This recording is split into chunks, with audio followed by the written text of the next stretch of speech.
नमस्कार शेतकरी बंधूंनो, आज दिनांक 13 मार्च 2025 आहे. आमच्या या 9 वर्षाच्या गोल्डन सीताफळ बागेची सध्याची परिस्थिती तुम्हाला मी दाखवते.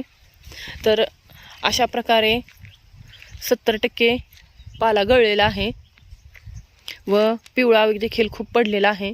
तर असा पिवळा पडून पाला गळला पाहिजे. तसेच आम्ही याच्यामध्ये 15 फेब्रुवारीच्या आसपास फनपाळी केलेली होती. त्यावेळेस तो पाला गळलेला होता 40-50%.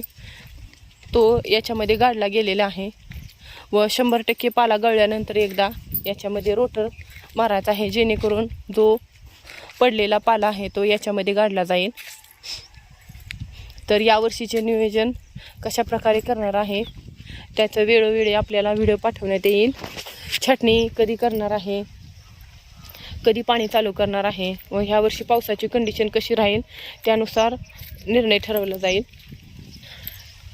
तरी शेतकऱ्यांनी अशा प्रकारे आपल्या बागेची व्यवस्थितरित्या काळजी घ्यावी.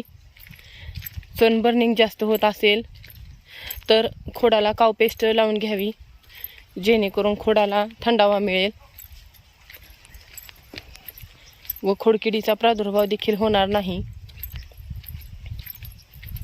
तर सध्याची आमची अशी परिस्थिती आहे झाडांची. व रिकट घेतलेला होता व्हिडिओत मी याच्या अगोदर सांगितल्याप्रमाणे.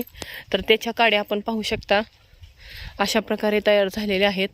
मालकाडी तयार झालेली आहे.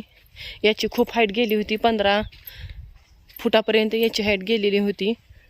तर जो रिकट मारलेला होता त्यातून अशा प्रकारे 3, 4, 5, 6 अशा ब्रँचेस आलेले आहेत. तर ह्यातल्या काही विरळणी करूनच आम्ही थोड्याच ठेवणार आहे छाटणी घेताना. त्याचा देखील व्हिडिओ पाठवण्यात येईल.